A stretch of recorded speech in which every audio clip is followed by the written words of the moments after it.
2023 is shaping up to be a fantastic year for trading card games. Whether it be a small indie game releasing via Kickstarter or a massive AAA game with one of the biggest companies backing it, you have a lot of options this year. Today we're going to be talking about my top 5 new TCGs of 2023. Now, we do have a couple stipulations here. These are only new TCGs releasing or scheduled to release in 2023. We're not talking about expansion sets for already existing trading card games, so no Magic or no Flesh and Blood or anything like that. Only brand new games launching in 2023. And also, these are just my most anticipated games, right? So these aren't like what I expect to be the games that do the best or the games that will sell the most or anything like that. These are just the ones that I personally am looking forward to the most, and I think they all have merit in some degree here or there. And they're also all games that I will or have already covered on the channel. So if you are interested in any of the games covered today, then subscribe to the channel for more information. There'll be varying degrees of the coverage of these games. Some of them I'm very, very interested in, and some of them I'm just like very curious about. And that leads me into the first game that we're going to talk about, which is Disney's Lorcana. This is probably the most anticipated TCG for a lot of folks out there because it's a Disney TCG, right? I think that phrase by itself kind of sells it, right? It's a Disney TCG. This has probably the widest market appeal of any game that we're going to talk about today because it appeals to TCG players, it appeals to just Disney fans, or just parents who want to get their children something. Be careful with getting them addicted to trading card games, but I still think it is something that's worth talking about. Now, we don't really know a lot about Lorcana, right? We don't know the game systems. We don't even know how the game is going to be presented. We assume in booster packs and starter decks and boxes and all that kind of stuff, but we don't really know. They haven't actually talked a lot about it at this point, but we do know that it is launching this year and there will be more information soon. We have seen a couple, images of some of the cards, and we can kind of guess as to the mechanics. It looks similar to what I would call a Magic but game. It's Magic but Disney. We don't know if that's the case, but that's what it looks like to me upon first glance. So Disney's Lorcana is a game to definitely keep your eye out for. I will be covering it to some degree here on the channel. I would like to get some starter decks and do some gameplay and all that kind of good stuff, but it's definitely one to keep an eye out for. It's Disney TCG, right? It's the Disney TCG. Now, the next game that I want to talk about is my most anticipated game of the year, and it's a little close tied with another one, but it's pretty clear cut for me, and that is Grand Archive. This is a trading card game that I've already done a good number of videos about because it immediately hooked me when I first saw it when it popped up on Kickstarter about a year or so ago. It is one of the most funded trading card games in history on Kickstarter, reaching close to $1 million. It has fantastic, beautiful anime style art with an original world, original characters. It's its own thing. It's one of the games here that doesn't rely on an existing IP, and that makes me very excited for it. And not only that, the game is incredibly fun, and the devs are just really, they have a good mind for the game and what they want to do with it. They want to have a robust, organized play. We do have our first big event occurring this year, and there's not much else to say other than I'm very, very much looking forward to Grand Archive. It is something that I will be covering a lot more on the channel than I already have, and stay tuned for that. Also, I should mention with Grand Archive, me and the developers had a little collaboration for the first set. We do have one of my original characters appearing in the first set via the card Korhazi Courier. So that's something that I just, kind of have to say for disclosure things. They're not paying me. I didn't pay them. It was like a one-to-one collaboration, but it's just something that I figured I should let you know about because, it might affect my opinion. It doesn't affect my opinion. In fact, it's like the opposite. I like the game so much that they were like, hey, do you want to, have this collaboration with us? And I was like, yes, please. But anyway, I figured you should know. The third game that we're going to talk about is a reboot of a very, very popular Japanese trading card game called Battle Spirits. with the Western release being called Battle Spirits Saga. Now, this is not a translation of Battle Spirits. This is a complete reboot of the game. There are new cards, new art, new mechanics. It is an entirely new game. Battle Spirits originally was made by Mike Elliott, a legendary Magic the Gathering designer. He's the one who came up with Slivers, if you know Magic the Gathering. And, you know, as such, this is a very, very technical game for people who love trading card games. It's a great game, and like I said, it's one of the most popular games in Japan with over 60 sets released. So this has a lot of promise behind it. And not only that, Battle Spirits Saga will have a robust tournament season right out the gates with a $1 million total prize pool. So they're coming out of the gates swinging. They want their game to be, you know,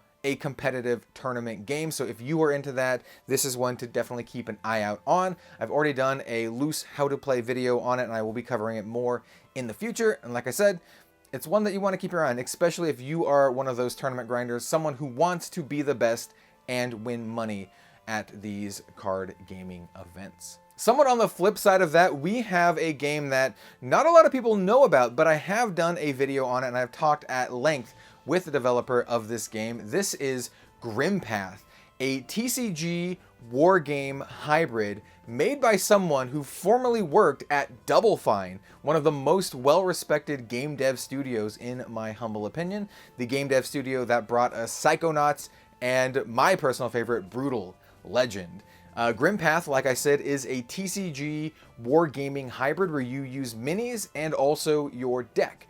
You use the minis, move them around, and then you use your deck to summon more minis and to activate spells and abilities. To me, it plays a lot like maybe something akin to XCOM or even Warhammer Kill Team, or even like a D&D combat session if you're using minis.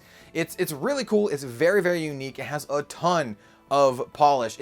You can tell that the game developer has a history in game design. It's not just some random dude off the streets who's just like, you know, oh, game TCGs are popular, maybe I should make one. No, this is someone with years of industry experience, and it really, really comes through when you see the cards and the minis. There's a lot to like here. I think this is a sleeper hit.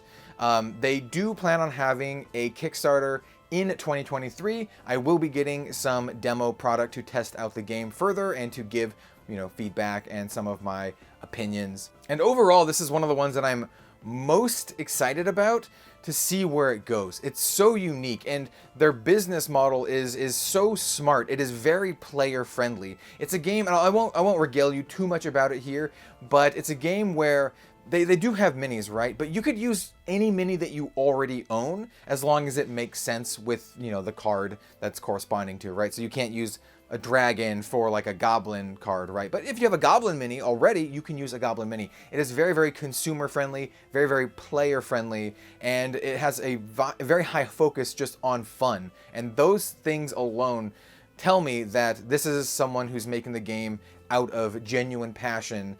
And for those reasons, I think it's going to be something special. And like I said, I do really, really believe that Grimpath is a sleeper hit. Definitely keep an eye out on that. And if you would like to see my full video talking about it, I will have it in the description down below.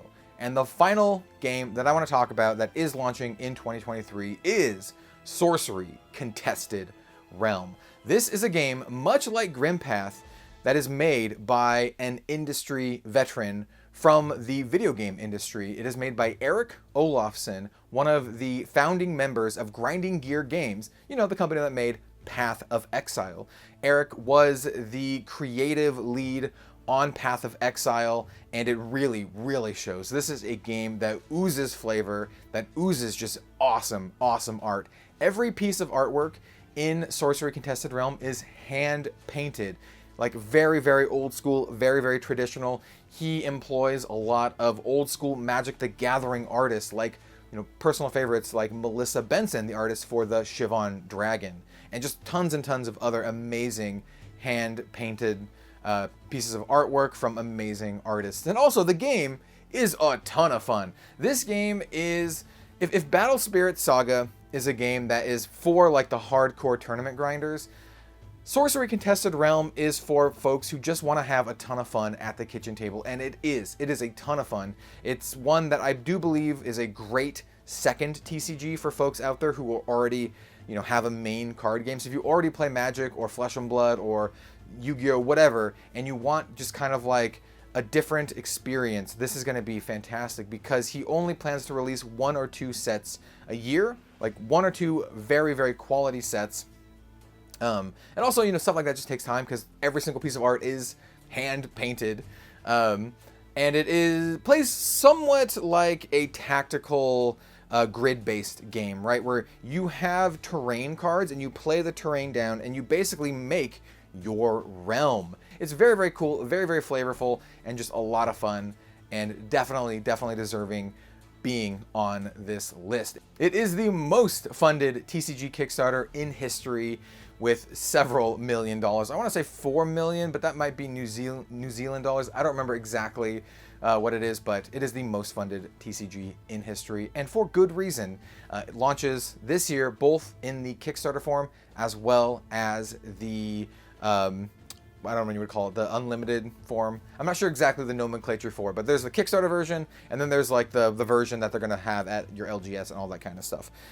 For a lot of these games, especially the ones that have Kickstarters, I highly recommend not overpaying for the Kickstarter product, because they're all going to have more widely available product releasing shortly after. So just keep that in mind. Don't get that FOMO. Don't spend too much money. This year is shaping up to be a fantastic year for trading card games, but maybe a lot of folks are expecting it to be a little bit of a weaker year financially for most people. So keep that all in mind and just have fun with card games. If you enjoyed what you saw here, don't forget to subscribe, like the video, ring the notification bell or whatever. It's just something that you got to do as a YouTuber. You just got to say it. And also let me know what your most anticipated TCGs of 2023 are in the comments down below. I am genuinely curious as to what they are. There's a bunch of other ones coming out that I didn't even mention here. These, like I said, are just the ones that I am looking forward to the most and the ones that I plan on covering here on Red Zone Rogue. But if there is genuine interest for something else that you all would like to see, please let me know, and I would love to cover it as well. Thank you all so much for watching. We'll see you next time.